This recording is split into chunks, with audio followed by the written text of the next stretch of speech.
Hey, I'm tripping, I'm sliding, I'm riding through the back like hey, bust that on a beat, throw, deep, he a freak, though, man. Assalamualaikum warahmatullahi wabarakatuh. Hello everyone. Let me introduce myself. My name is Aulia, but usually call me Aul. I'm a management student in the class 25B at the Technocrat University with study number 25411096. On this occasion, I will explain mathematical models in business.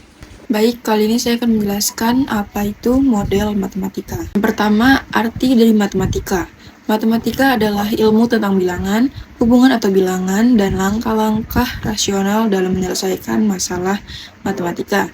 Dan bisnis artinya suatu kegiatan ekonomi yang melibatkan pembuatan, penjualan, atau pertukaran barang dan jasa untuk mendapatkan keuntungan finansial.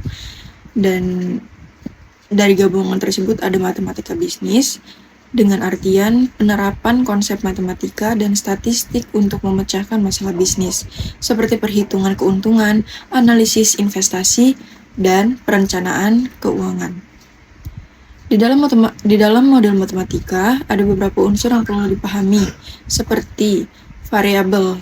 Variabel adalah simbol, biasanya huruf, yang mewakili nilai yang dapat berubah-ubah, seperti harga P, jumlah permintaan Q, atau biaya C. Parameter. Parameter adalah ukuran atau nilai patokan yang digunakan untuk memodelkan dan menganalisis masalah bisnis. Konstanta adalah nilai yang tetap dan tidak berubah dalam suatu persamaan atau model bisnis. Model matematika mempunyai dua jenis variabel. Yang pertama endogen dan yang kedua eksogen. Endogen adalah variabel endogen sendiri, artinya variabel dalam suatu model yang nilainya ditentukan oleh faktor-faktor internal dalam model tersebut. Eksogen adalah variabel independen yang nilainya ditentukan di luar model dan tidak dipengaruhi oleh variabel lain dalam sistem tersebut. Pengertian, persamaan dan pertidaksamaan. Persamaan adalah suatu pernyataan bahwa dua lambang adalah sama, sedangkan pengertian dari pertidaksamaan adalah suatu pernyataan yang menyatakan bahwa dua lambang adalah tidak sama. Persamaan biasanya disimbolkan dengan tanda baca sama dengan, dan pertidaksamaan disimbolkan dengan tanda lebih kecil dari atau lebih besar dari. Persamaan matematika bisnis memiliki 3 macam, yaitu yang pertama persamaan definisi adalah persamaan definisi ini menyatakan suatu identitas atau kesamaan antara dua pernyataan yang memiliki arti yang sama. Tujuannya untuk mendefinisikan suatu variabel berdasarkan variabel lainnya. Dan yang kedua ada persamaan perilaku. Persamaan ini menjelaskan bagaimana perilaku suatu variabel berubah sebagai akibat dari perubahan variabel lainnya, atau hubungan sebab akibat atau fungsional. Persamaan ini menunjukkan hubungan fungsional dari variabel-variabel yang diamati, seringkali didasarkan pada teori ekonomi atau data empiris. Yang ketiga ada kondisi keseimbangan atau equilibrium conditions. Persamaan ini menetapkan suatu syarat yang harus dipenuhi agar sistem atau model berada dalam keadaan seimbang. Tidak ada kecenderungan untuk berubah kecenderungan. Di sini ada sistem bilangan nyata. Yang pertama, bilangan real dengan simbol R, lalu dibagi menjadi dua, yaitu bilangan rasional dan bilangan irasional. Bilangan rasional dibagi menjadi bilangan pecahan dan bilangan bulat, dan bilangan bulat dipecah jadi bilangan bulat negatif dan bilangan cacah. Bilangan cacah dipecah jadi bilangan 0 atau bilangan asli. Bilangan 0 dibagi bilangan ganjil, bilangan genap, dan bilangan asli dibagi bilangan prima, bilangan komposit. Sedangkan untuk bilangan irasional tidak ada pecahannya. Konsep teori himpunan. Himpunan adalah kumpulan benda atau objek yang dapat didefinisikan dengan jelas. Contohnya adalah T adalah bilangan bulat genap dari 1 sampai 28.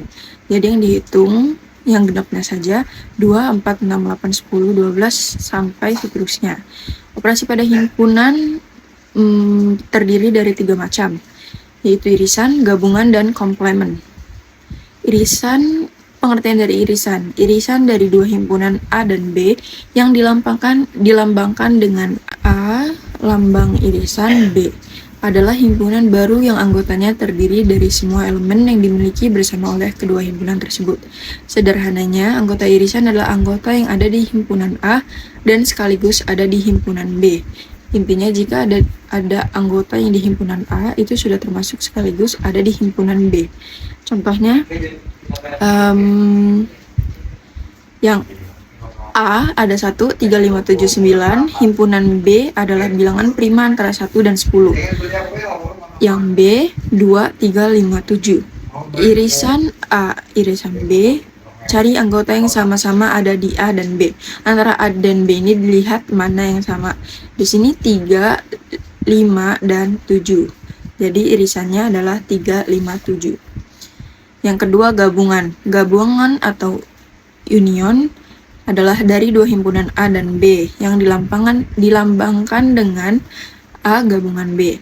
Adalah himpunan baru yang anggotanya terdiri dari semua elemen yang ada di himpunan A atau himpunan B atau di keduanya.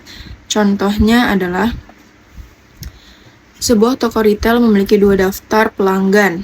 Himpunan A, pelanggan yang membeli produk fashion bulan ini. A, Budi, Cici, Dedi, Eka. Himpunan B adalah pelanggan yang membeli produk elektronik bulan ini. Yang B, Dedi, Eka, Fani, Gilang. Tujuannya untuk mengetahui total keseluruhan pelanggan unik yang membeli salah satu kedua jenis produk.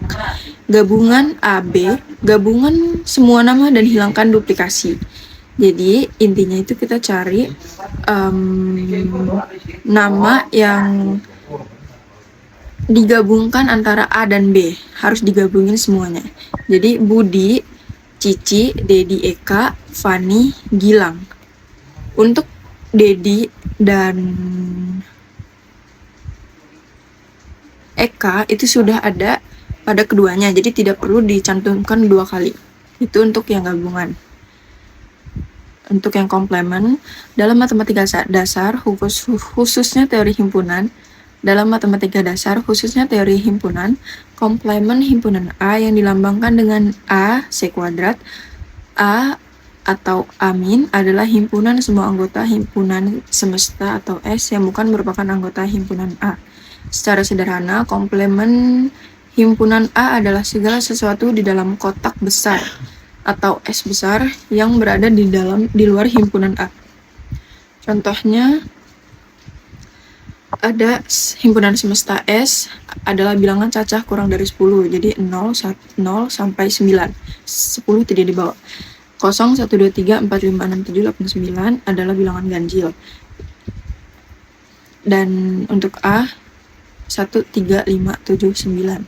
Komplement AC adalah anggota S yang bukan anggota A.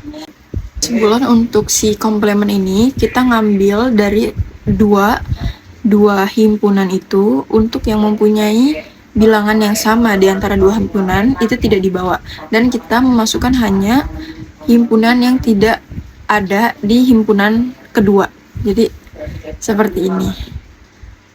Jawabannya 0, 2, 4, 6, 8 karena di himpunan A tidak ada angka 0, 2, 4, 6, 8. Seperti itu. Okay. That is an explanation related to mathematical modeling. If there are any shortcomings, I apologize. Thank you.